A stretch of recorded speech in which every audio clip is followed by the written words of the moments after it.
Okay, welcome everyone for the weekly English medium discussion. We have already pointed sutta or topic for the day. But before going to the traditional appointed sutta, I would like to ask if anyone is having any other suggestion or any other topic or any other interview reports.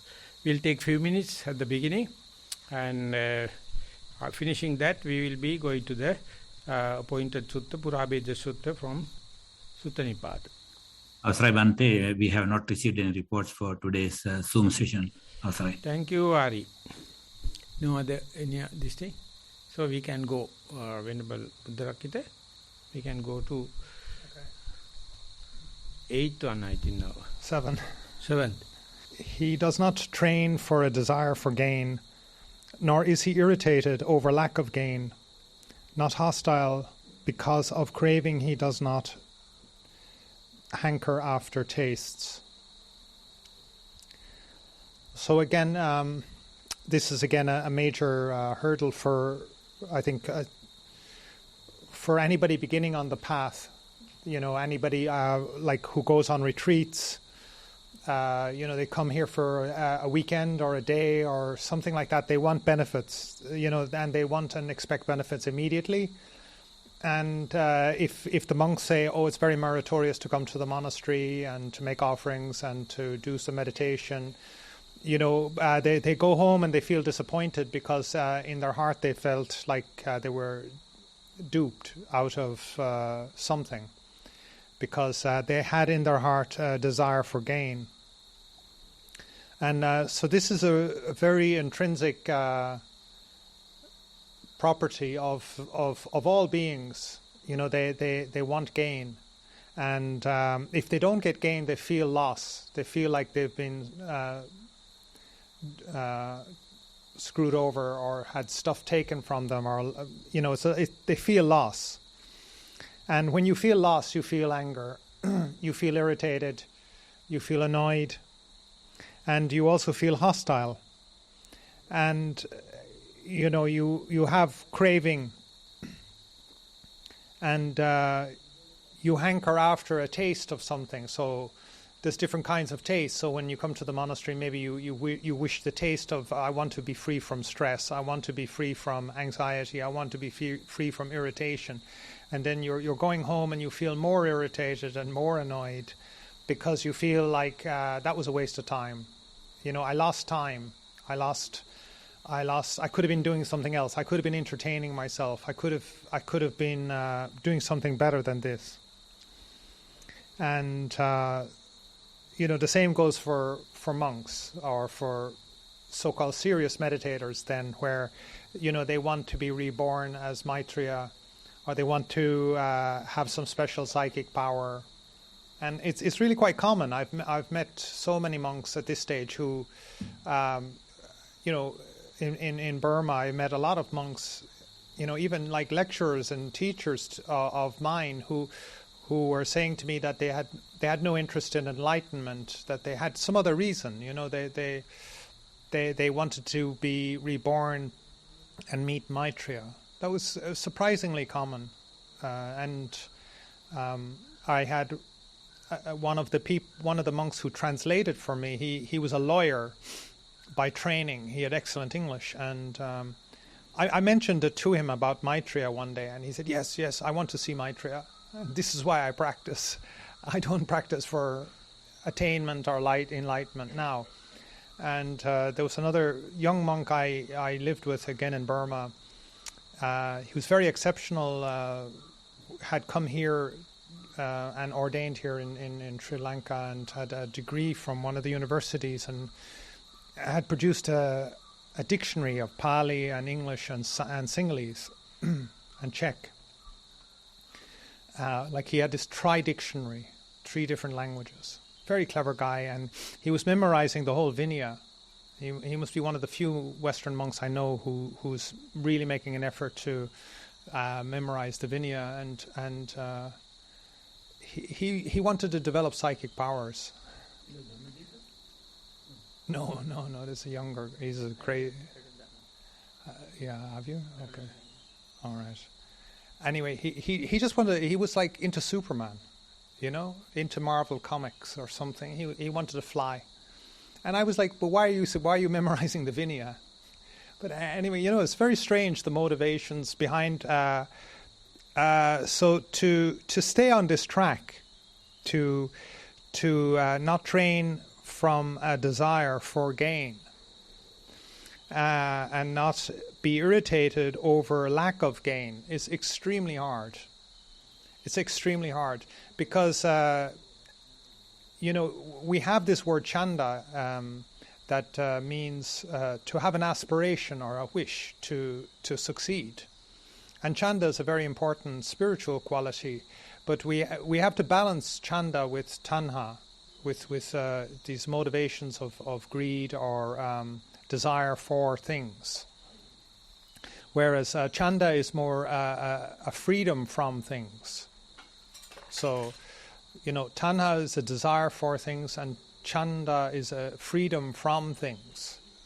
So, and again, this is a very subtle quality because of conditioning. Life after life after life, we exist, we survive because we wanted things. And now in this lifetime, you're being told to change it for a freedom from things, and to put aside gain, and to not have this ambition around gain, and not have this sense of loss around I'm not getting anything. I'm not, So again, I've had the opportunity to have prosperity and success in my own life, and it's always been the hardest thing to give up.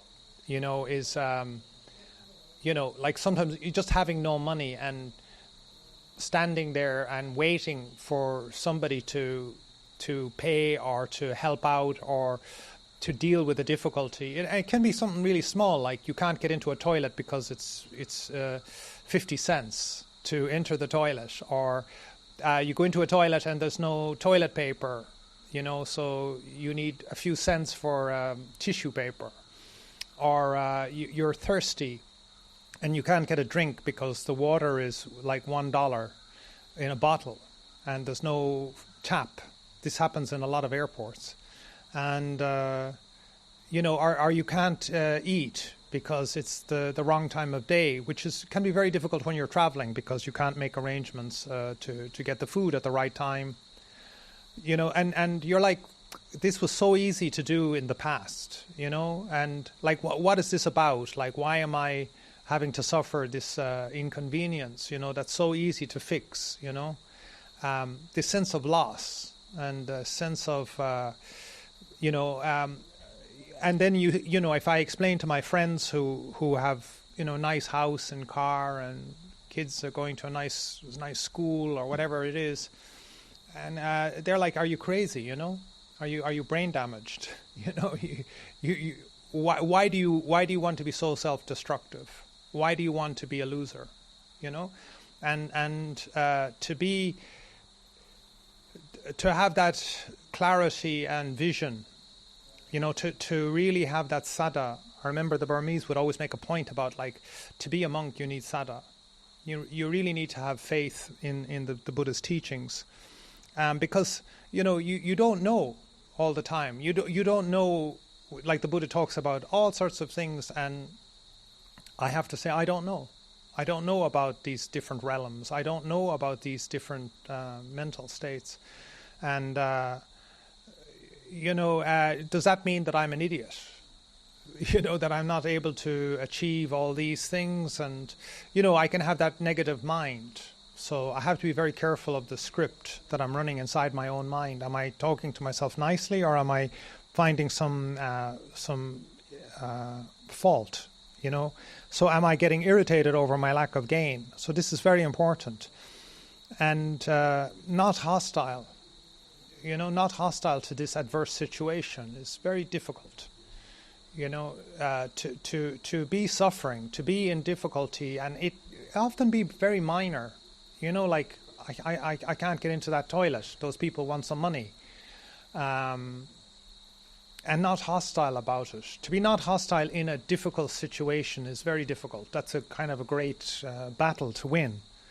it's easy to be very relaxed when everything is smooth and people are carrying you along. But when you're in difficulty and it's not easy to be not hostile. And because of craving, not hankering after tastes, so again, every day, especially around food, we eat what we're given. And, like it can be really challenging, to eat all the time, never really getting a choice around what food that you get to eat. Like it can be really difficult. Like people can have really strange ideas what monks eat. I was in Australia and I had a cousin visiting, a Sri Lankan cousin of mine visiting, and they were really adamant. They thought it was the most ridiculous thing they'd ever seen was that Western Australians were giving pizza to monks. They said, like, you don't feed monks pizza. And I said, we're not animals. It's not like a dog where you don't feed dogs pizza or something. You don't feed the kangaroos pizza. You just look at the monks. They're happy to get pizza, He said, no, you give rice and dal to monks. That's, rice and bat and paripu. That's what you feed monks. Dog food is for dogs, right? Bat and paripu is for monks. And I was like, this is the West, give the monks a break. They're eating their own food and stuff like that. But what I'm saying is that you, as a monk, on the other side of the coin, you can't hanker after tastes, So this is it's a challenge every single day to get food and really eat it for nutrition and for health and for support of the body and for support of the practice. That's a great relief to me when I think about that. Like, what's the purpose? What's the meaning of the food? And just, eating food that's hopefully nutritious and healthy for myself, and that's it. I don't eat food that's not healthy for me. That's about my only limit. But I try not to hanker after the tastes. I don't wish, why is it so spicy today? Why there's 10 chili inside this dish? This is burning me or something. This is painful. Like, why do people give me painful food? Something like this, And it's like, okay, if it's not suitable, don't eat it. Or I can be patient about this. So food is, again, a huge issue for monks, and it doesn't necessarily get easier with time, where you're hankering after tastes. But there are so many different kinds of tastes. What we see, what we hear, what we smell, what we taste, what we touch. We can taste after a lot of different things. So to not hanker after these things, to not, people will say, oh, such and such a musician is a great musician, or such and such a movie is a great movie. And I'm like, yeah, I haven't heard it, I haven't seen it, and not hanker after it is really a big challenge. Anyway, I'd be very happy to hear what you have to say, Maha Thero. So the sutta, it is appearing in the Sutta Nipata, the Tipitaka book, and this particular sutta is known as Purabheda Sutta. The history is, this is meant for Devas. They are already in the heaven, so they have no question. They don't have go home, nothing. They are not going to the gold face. They are very happy. So therefore, when the Buddha come or go, they don't care. But they are better off. So, but the Buddha is having some kind of a compassion. Therefore, Buddha is creating another Buddha. Is asking, what is a really contented person, Upasanta Pudgala. So the Gautama the Buddha is answering. Give very minor, tiny details to understand who is the contented person. So Deva can't understand because they are by now, their happiness, they are contented, they know. But the Buddha says this is not the real contentment. This is not the real peacefulness, and he has to show you are good, but there is a better part. So in Sri Lanka also, people have something and they gain something very difficult to teach.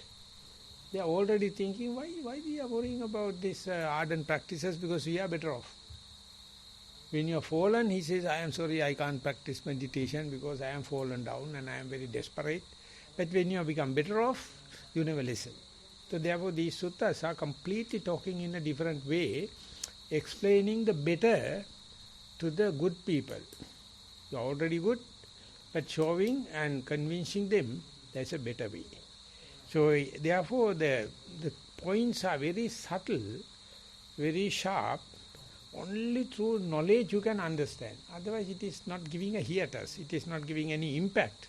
Unless otherwise you get the background. He says, Labha kamya na sikkati, alabhe na kuppati. Labha prarthanadiya sutradiya nohadarada, alabhehi nokipeda. The Sudhamtu, he explained, Labha kamya na sikkati, that when we are coming to meditation retreat, we don't expect anything. We don't expect any result. We are not practicing with the supply and demand theory. We are not practicing with the to gain something or expectation. But except vipassana, dana, sila, bhavana, samatha bhavana, everything is teaching you to expect something. When you are giving dana, you expect in return. In sila, you expect moral gain. And bhavana, expect, as he mentioned, going in the sky, flying and Superman and all the kind of thing. That is how we became monks. In young ages, we are not much moved to become monks. We are not moved to become meditators because they are given some kind of a camouflage. And so once we come to the real meditation center, they says, that is a blockage for you because you are coming with this craving to gain something. But the thing is, you must not tell someone these theories, this Dhamma, till he gains something. At the early part, you have to say, yes, you must have hopes, you must have objectives, you must have the targets, you must have the aims, yes. Once you gain something, you have to say, you see, even if you gain the aims, it is not giving contentment. So therefore, you have to now do better. So therefore, in future, you will be strive further without expectation, no calculations. So the commentator says, learning with expectation. But we are telling not learning, even the meditation with expectation. That is very difficult to talk openly in radio talks. Very difficult to give a video talks because the people will not follow then Buddhism. But they are always following something tit to tat. Give this thing and have something. Supply and demand theory. So only this book in the Tipitaka is talking about this kind of thing. Other thing is more linear, more rational, but this is talking the irrational thing. Your aim, if as far as you are expecting something, you are something inferior. Do it for the sake of doing. Very difficult. And 4 stages Buddha mentioned. The karma is our sexual pleasure and the sensuous pleasure. And instead if you are renouncing, that you people renounce for a few days, we renounce for whole life, that renunciation, we come to the forest or meditation center. Now we don't have the hearing, smelling, tasting, visual objects as we wish. So life becomes very boring.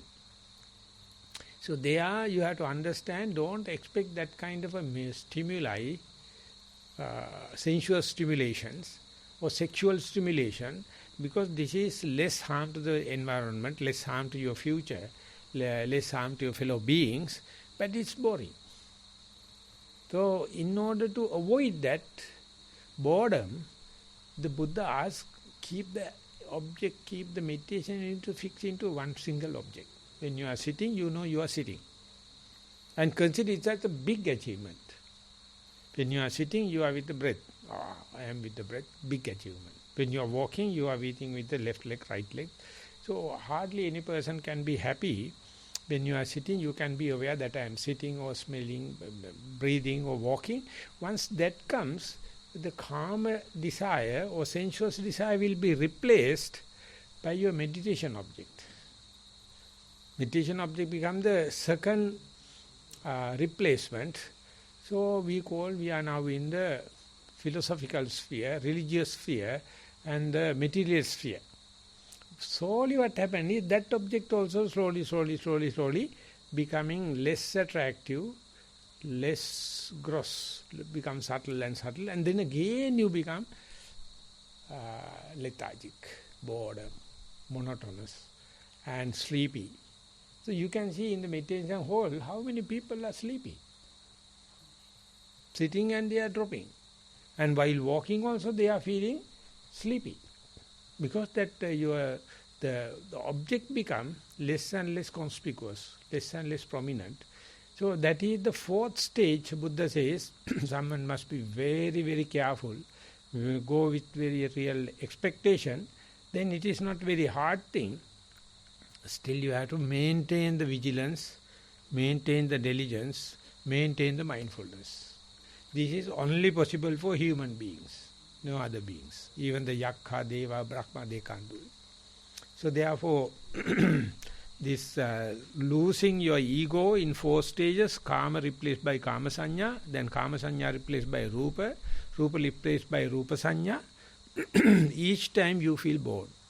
Each time you feel like hooked. Each time you feel like outcasted. Specifically people coming from different countries and different cultures, when they are going through this kind of episodes, metamorphosis, they are in a different languages, they are in different feelings and different situations, but everyone is going through hard difficulties. And when it's happening, many people give up. 99% people give up. Either they disrobe, after the meditation they are very happy to go home and have that senses, but thing is they are again going into the same vicious cycle. So therefore you have to go to meditation with that mindset that you are losing your self-egotistic idea or the desire or result orientation capacity. So Pandita Sayadaw, we both underwent him. If someone is not with that mindset, if someone is not going to meditation with that mind, it is not the fault of the disciple, it is the fault of the teacher. Teacher is 100% responsible if the disciple is lethargic, if the disciple is bored, if the disciple is monotonous. Because it is naturally happening. When you are meditating, when the meditation becomes successful, you are losing. Not the theory knowledge, but the sila, samadhi, panya, everything. So that is the hardest part. So therefore, if there is no Buddha's dispensation as the proper teacher, whatever you do meditation is going waste. Because you will ultimately write a book telling, I also have done the meditation, it is bullshit, nothing happened, and that is what happened. So there is one book called What the Buddha Never Taught. It is criticizing all Thailand. But the monks are doing nothing what the Buddha taught. They are doing bullshit. So that is the teacher's misunderstanding, teacher's this unskillfulness. So therefore you do it, but without expectation, without result-oriented kind. So today education is an utter failure. Always giving expectation. Term test and year-end test, competitive test, and everything is taken from the Western teachings. We also had our Pirivena education. It is completely gone now. And this is based, and then once you gone through the exam, you get this and that scholarship and all the kind of thing. Your second generation also finished, not only you. So now Western education, they understood this.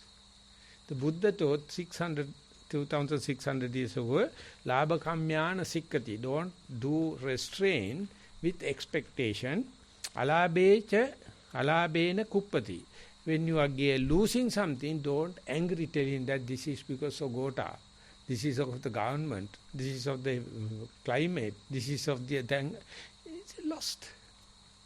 It is your bad luck. And people instead go the rebellion. So whole world is in war. Mad. But we in Sri Lanka, we in Nissarana happily meditating. Because we get a very nice chance, very nice opportunity no one is disturbing. I think we are giving a very good answer. I mentioned in the Kadwela also, we are asking people to come, we with us. We will share with you with something to eat and do practice. Don't worry about the rebellions and don't worry about the Ukraine war. Don't worry about the Palestinian and Israel war. Don't worry about the money laundering. Utterly dirty. All the people in the developed countries and so-called educated, this is shit. Nothing, because nowadays YouTube is showing you. But the Buddha says, have less amount of expectation. Don't lose your heart, because meditation that is the teaching. And aviruddhe aviruddhocha tannhaya rasesu nanugijjati. Virodhe yukta nuve. Now he may be against with me. He will not be happy with me, with that idea, this idea. But he also human. Telling that he is Prabhakaran, I have to kill him.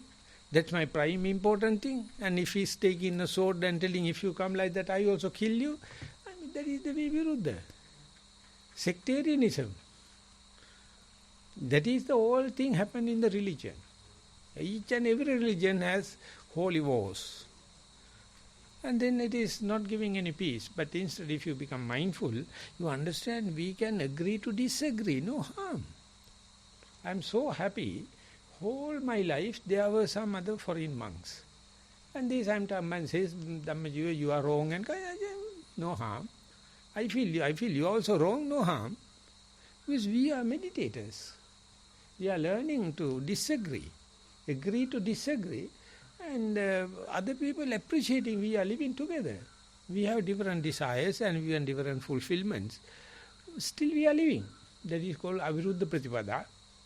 So when I go to Perateniya Dhamma talk, my topic is the Aviruddha Sutta, Apannaka Sutta. The Venerable Jnanaponika, in his book, he says non-coerciveness. Don't be coercive with other one. Don't have friction with anyone. He also have his own rights. I have mine. Why should we fight each other? But for the last 30 years, we have the civil war. Tamil means something against. So my boss, he was a Norwegian, and he put invest money, and we were earning, of course. And Norwegian Christian, the communist team came to tell that he is exploiting in Sri Lanka. So we don't know that there is a communist people in Norway. When he come, my boss told, today I am going to have a pair of shorts, not a long the trousers, because they are coming. And what they did was, they went to the workers' houses, very poor people, 365 people, 350. When the reporters come, they are so happy. They are living in Khajan houses. And this is, the Suddha fellow is doing a very good job. He is giving a job for us. And we got a bicycle, we got a radio. And they are smiling. So the communist people found nothing to publish in the papers.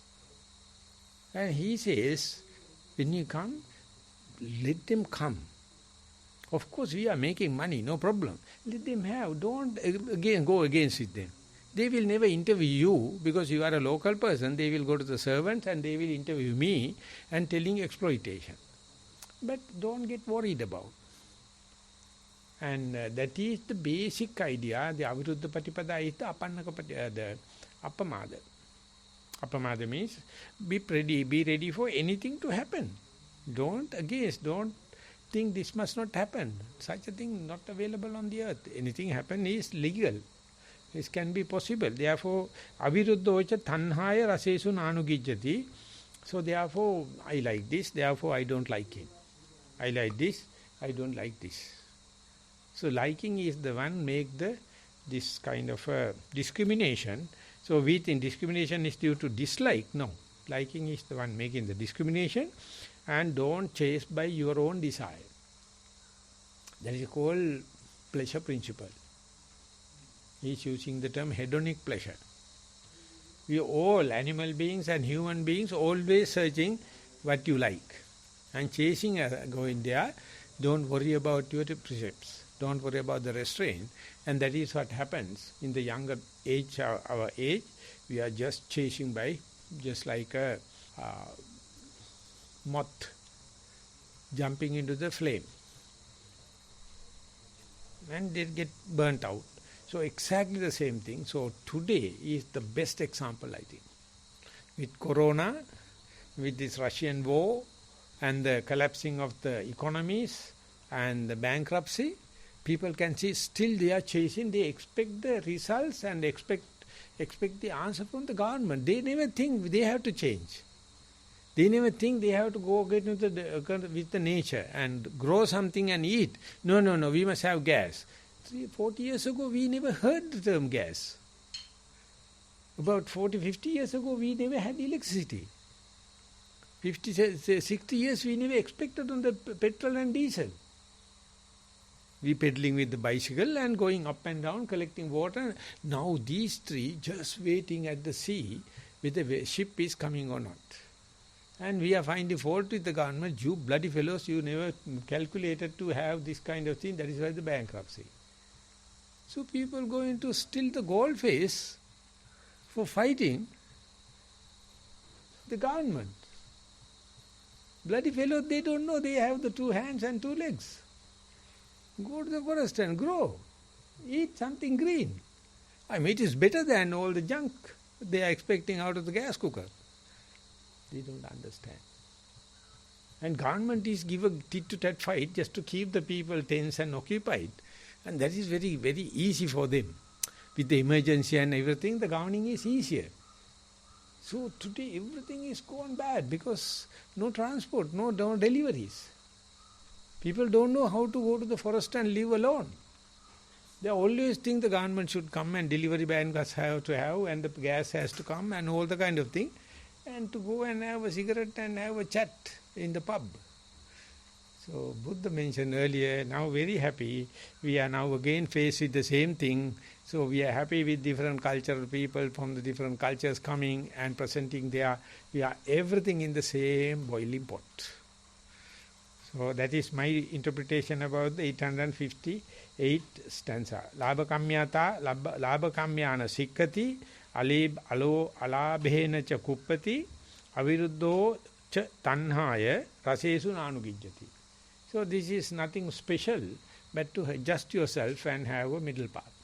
I would like to add a different kind of spin to this again, to speak it from a higher point of view again, which is, you see, if you train with a gain in mind, like in my own case, I didn't know anything about psychic powers or anything about attainments or path or religion or anything. I just like meditation. So that was just my own taste, you see. And, I just felt it was a good thing for myself. I had an interest, like a hobby, that was my hobby. Other people have different hobbies, making something, doing something. My hobby was meditation.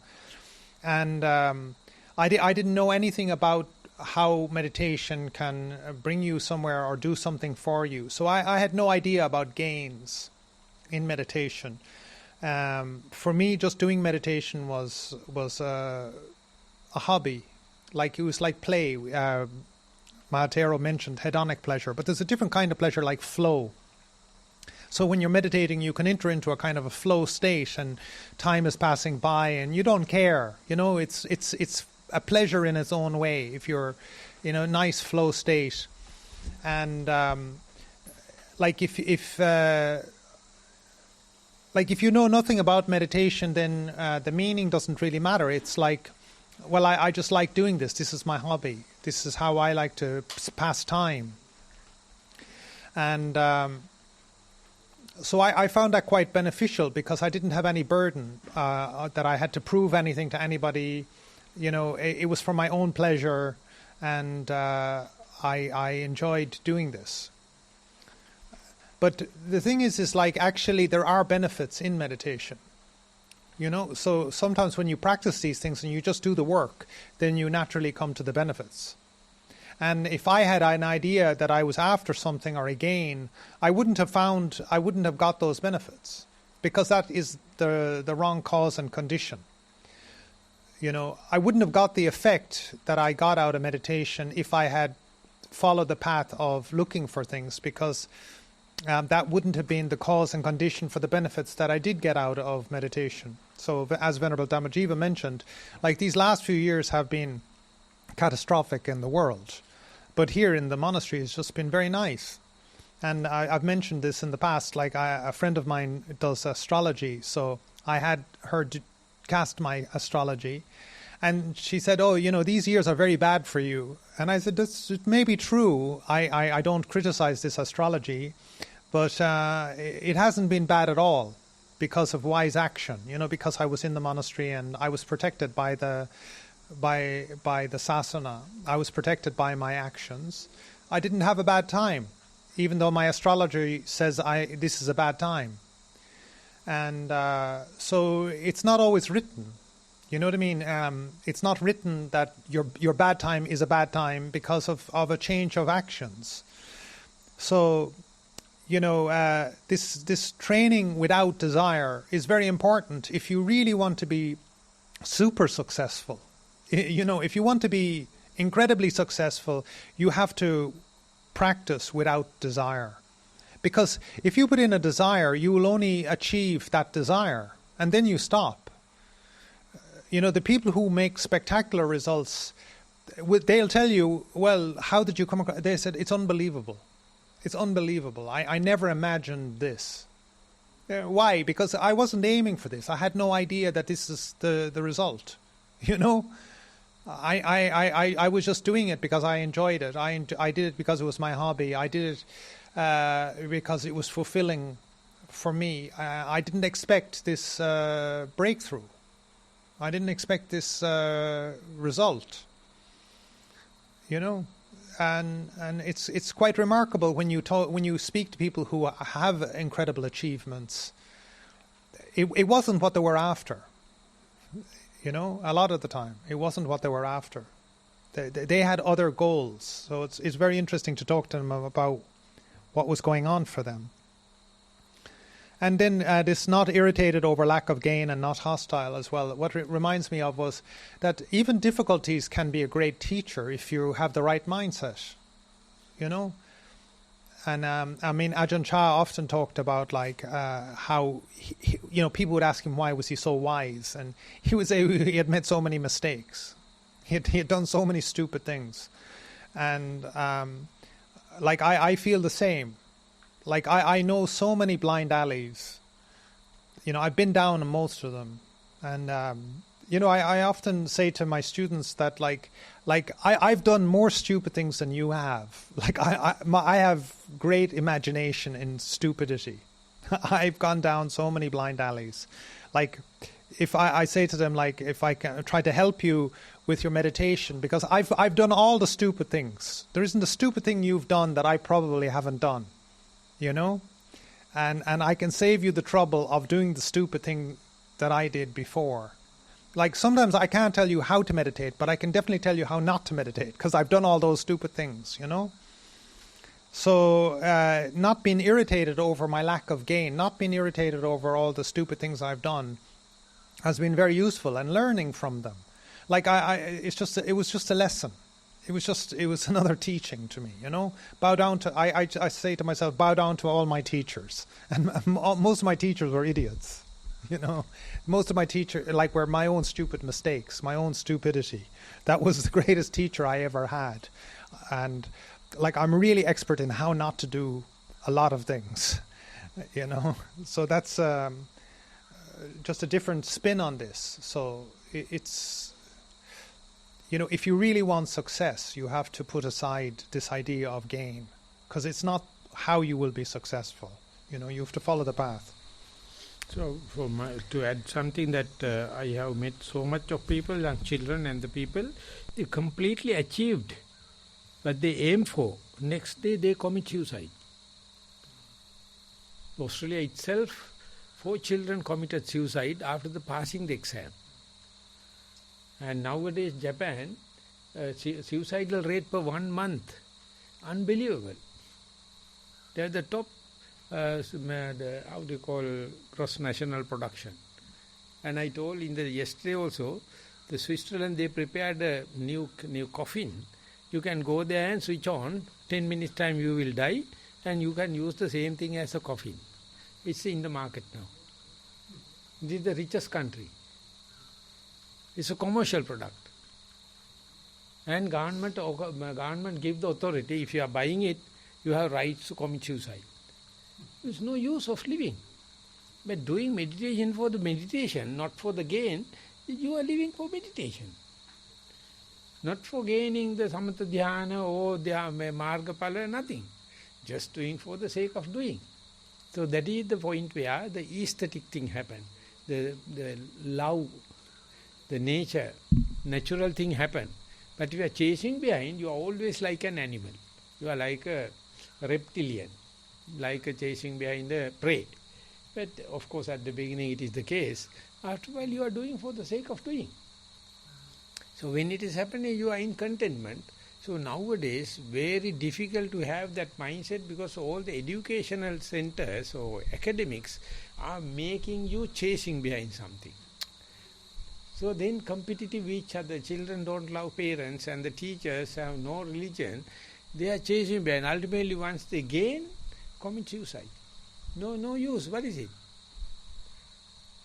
So very difficult. So the parents went to Achan Brahm, he says, I can't understand because that child passed the exam, next day he hanged to death.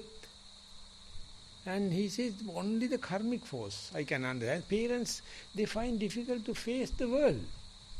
Why? We are committing suicide if we get failed. But they are, after gaining it, and only civilized people commit suicide. The aboriginals never commit suicide. Animals never commit suicide. Only the civilized people. So therefore doing it for the sake of doing. Very difficult. People, our parents even don't get happy. They say you must be something, you must be after something. But you will get frustrated once you achieved. Is this what I was chasing behind? Like? So therefore Nibbana is once you achieved, you are no more. Once all the appointments will be disappointed, you are also not there, then only you are achieved. So these books are explaining that kind of a paradoxical presentation. But normal Dhamma, in the normal Sutta, in the normal explanations, it is not there. Always linear, but this is not linear. This is a kind of a matrix kind of achievement. So therefore don't chase behind something. But the thing is, otherwise there won't be any motivation. Professor Padmasiddha Silva, he wrote with the Freudian and Buddhist psychology, he says how a person motivated to do a dana or sila or bhavana or learning and whatever thing, what is the motivation? Motivation is always worldly one. The best example is once you achieved, you lose. What is it?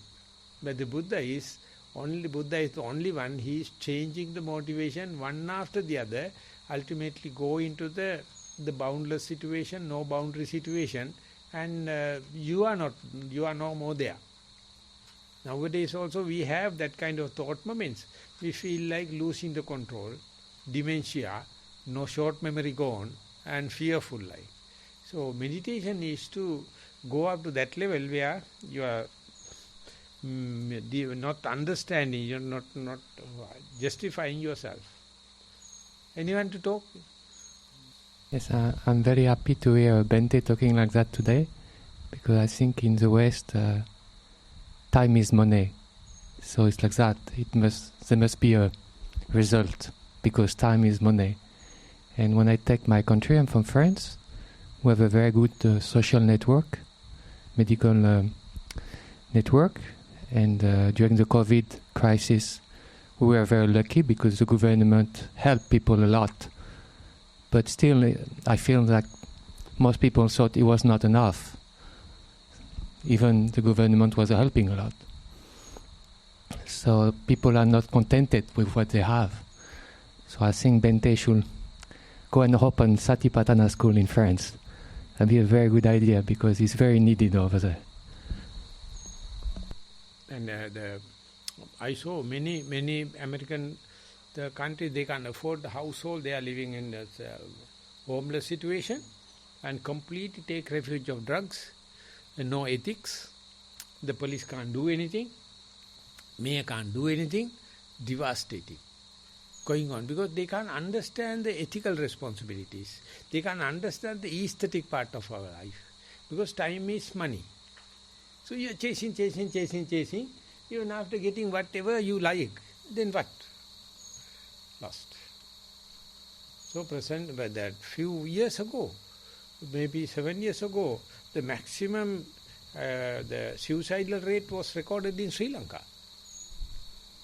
We were in the number 1. Because the generation like them, younger generation, they have to work throughout the day.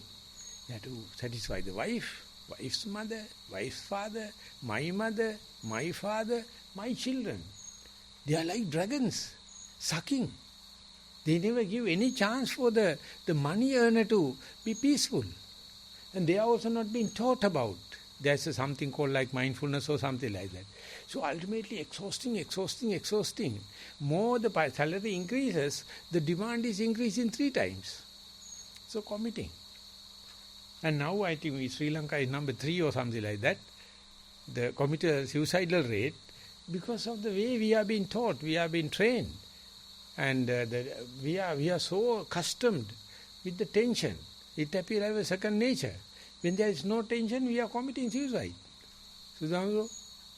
Asray Bhante, I have a question. You've already touched on it in these answers, but in light of this sutta and these teachings, could you help explain something like the Akankeya Sutta a bit, where it's saying if a bhikkhu should wish, then he should do these things? Yeah, because whenever Jnana Deepa he says, Nokopanetam bhikkhave ichcheyo pattabban. Oh monk, you can't achieve anything just by wish. You have to do the thing. So you can't do anything without a wish, no motivation. So therefore the Buddha says that people are chasing behind the sexual and sensuous pleasure. Instead he says spiritual pleasure or immaterial pleasure. For that you have to have motivation. For that you have to have the strategies. And very difficult for younger generation to go up to that level. Because they are always with the sensuous pleasure. It is a gain. It's too much of dopamine hormones. More you achieve, more hormones. But if you are telling that it is so destructive, it's a brain damage, so instead of having a contentment, that contentment is registered as non-materialistic. It is called Niramisa. Amisa means seeing, hearing, smelling, tasting, touching. Niramisa is you close your eyes. Go to a silent place. Don't move your body. Just be and see how many minutes you can be there. Then there is a kind of a contentment. It's a radical answer for this materialistic pleasure. But it is only very fraction of people do it. And for that you have to have motivation, you have to have a methodology, otherwise it can't have it. But that was discovered before Buddha. That was there. And then the Buddha told that itself is not the ultimate. Because you can have kind of a desire for immaterial pleasure. And then he says, have the material pleasure, have immaterial pleasure without any discrimination. And then you are developing equanimity or middle path. Not that you are appreciating immaterial pleasure, not that you are not efficient to earn materialistic. You are efficient. But you know immaterial pleasure is more high quality. But if you attach to it, that's what happened to the Devas. They are living on their past karma and the immaterial pleasure. So they say human beings are like creatures, they have to earn something. We are not. We have everything. But they never respect Buddha. They never respect Dhamma. So Buddha have a special strategies for them to create a motivation. No, there is another still higher one. So that is very difficult than teaching a person in suffering. Than a person desperate, so you will be a refuge. But if it's better off, it's very arrogant. Very difficult. So therefore you have to replace materialistic kind of motivation with the immaterialist kind of motivation. Immaterialist motivation with the indifferent kind of motivation. So in the Salayatana Vibhanga Sutta, Buddha says 36 paths, and according to 36, what replaced by another subtle one, and ultimately going to the subtlest replacement. So we are in a very efficient way, we are in a very effective way replacing gross thing by subtle things. So therefore to lose gross thing, you have to catch hold subtle things. Without catching hold, without grabbing subtle thing, you can't give up gross thing. Because gross things are very arrogant. They come and grab you. So instead you have to keep your mind occupied with the subtle thing. Not to adhere to that, not to attach to it, you have to say still subtle thing is there.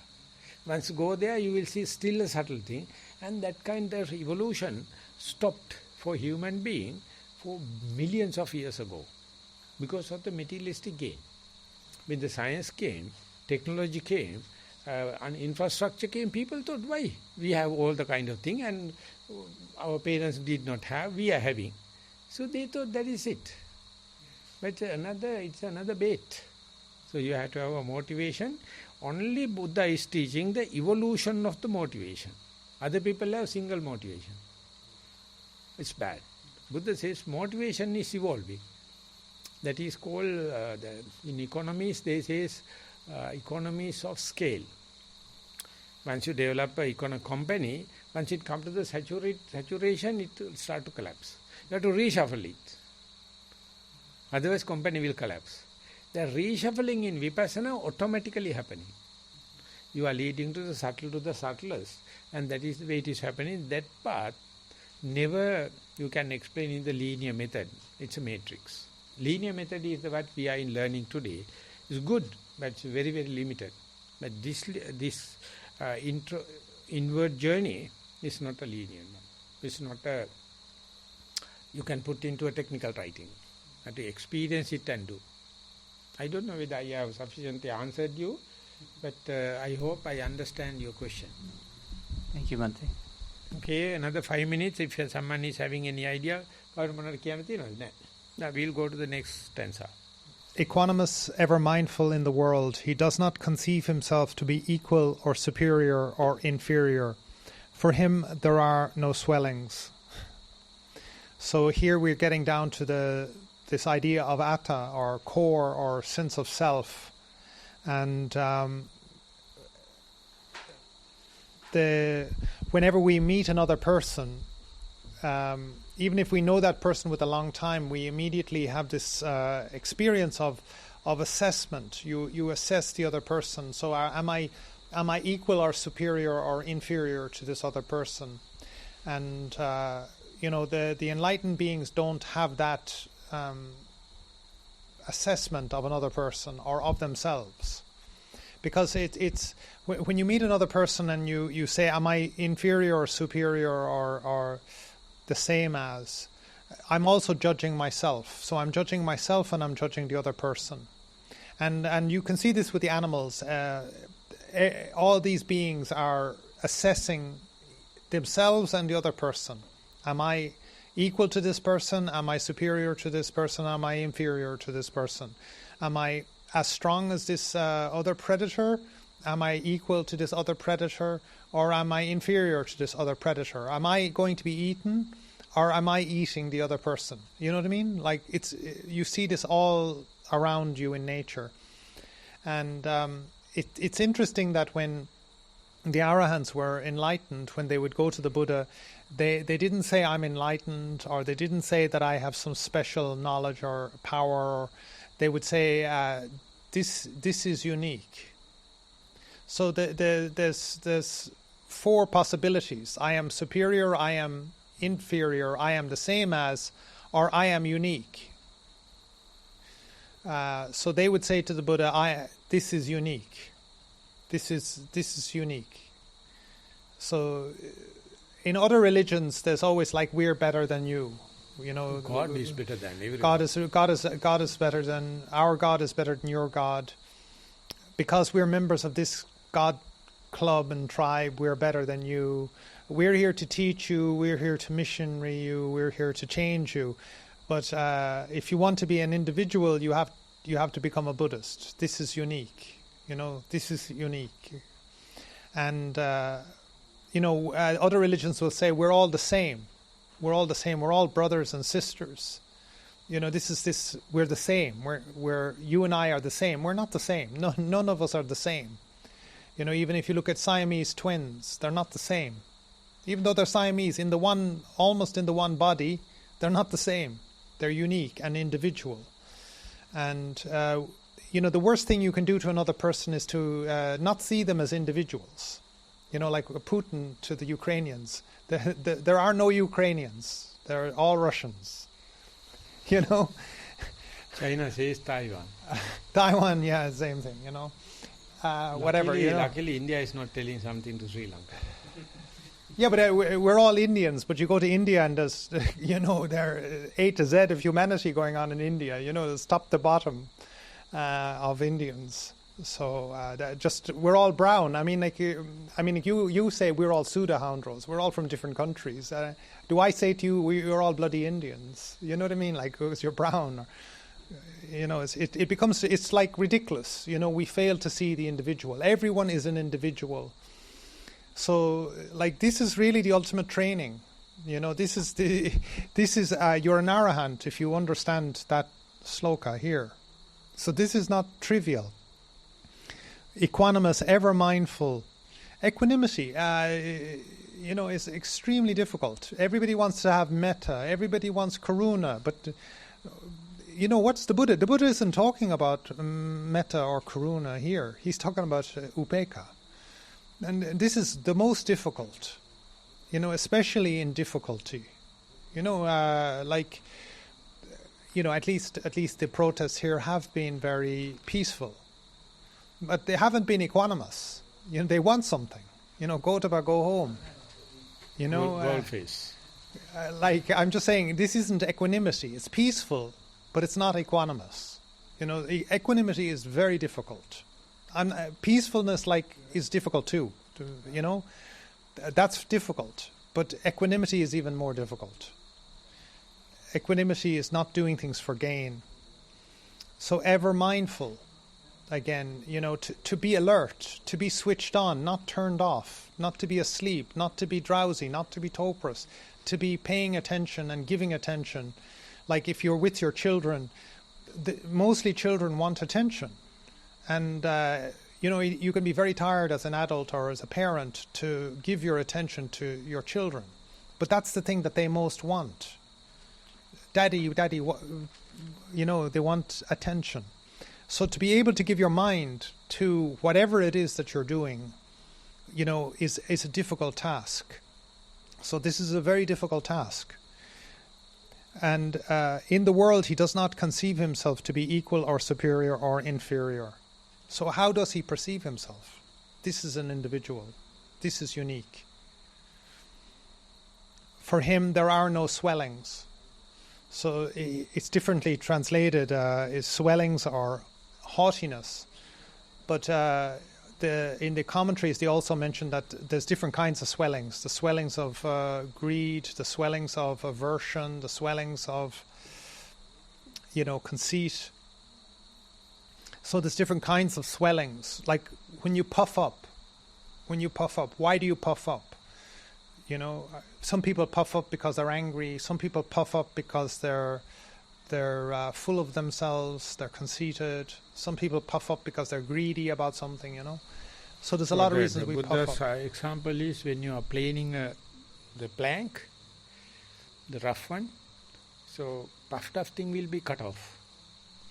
So what the planer is doing, they remove all the swellings. The big swellings gone, so you can see the small swellings. And then once gone, everything is flat. So that is the Venerable Jnanananda's interpretation.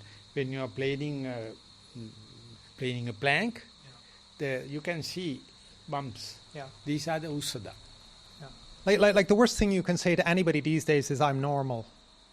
Like how's your day? Normal. How's your life? Okay. You know what I mean? Like nothing special.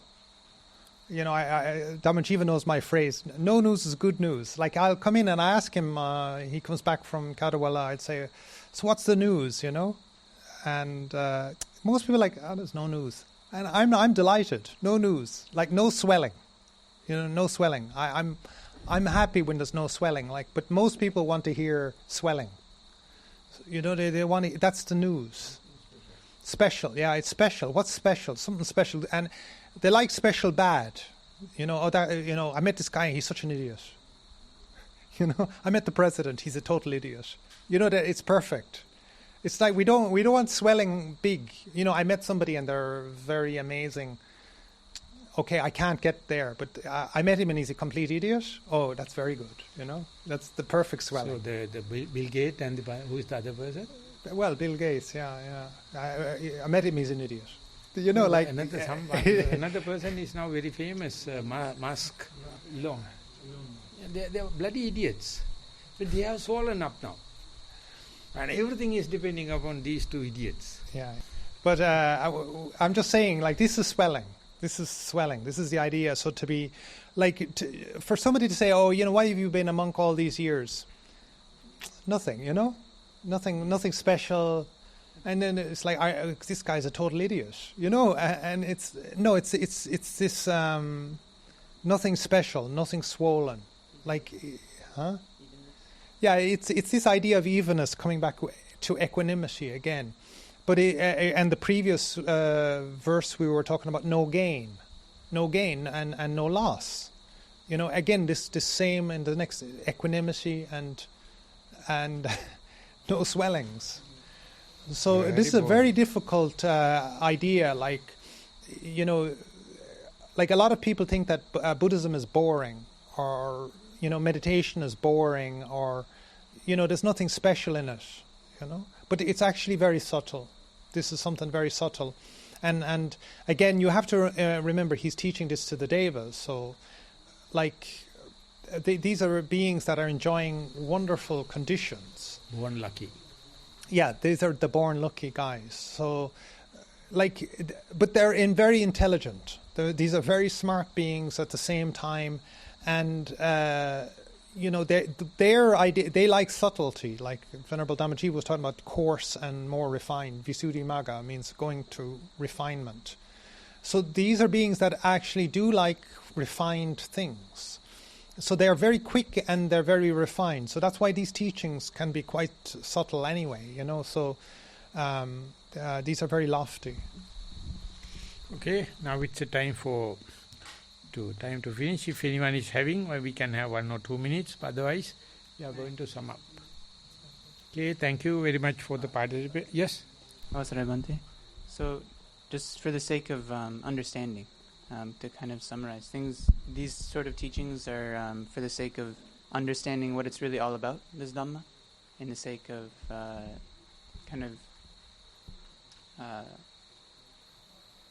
in the sense of where it leads to this non-grasping, but still the path has these aspects of gradually coming to that, and still having these kind of motivations in the beginning and things like that.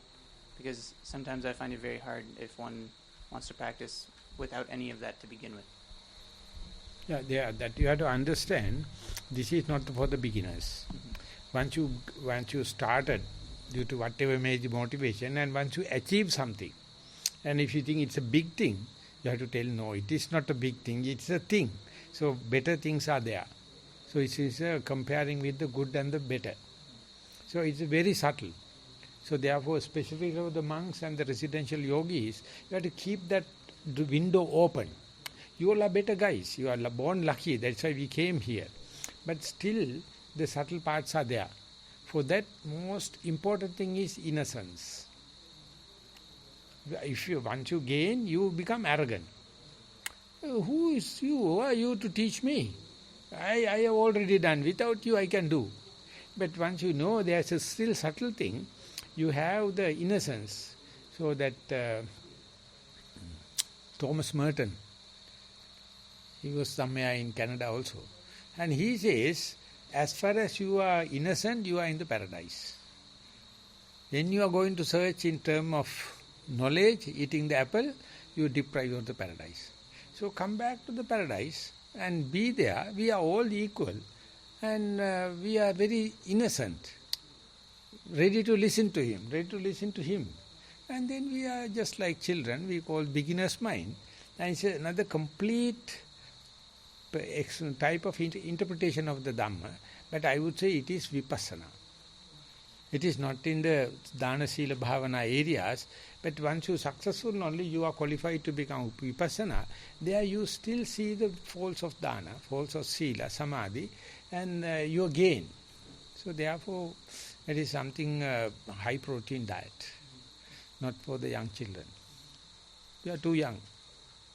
But given that, one could say that given that right view is also the beginning of the path, and the fact that panya is considered the end of the path, then it's good to have this outlook from the start, while knowing that you work along this line of gradual letting go.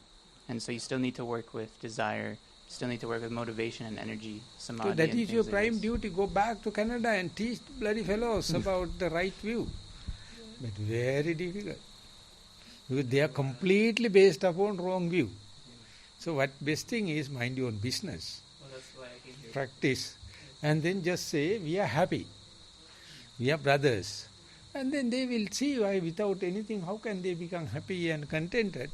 Then we have to say, please sit down. And you also are better people. But subtle things are there. You don't know how to be a child. You don't know how to be a beginner's mind. So we are sharing with us, everyone, how to be a beginner's mind. Develop the beginner's mind, then you are in paradise.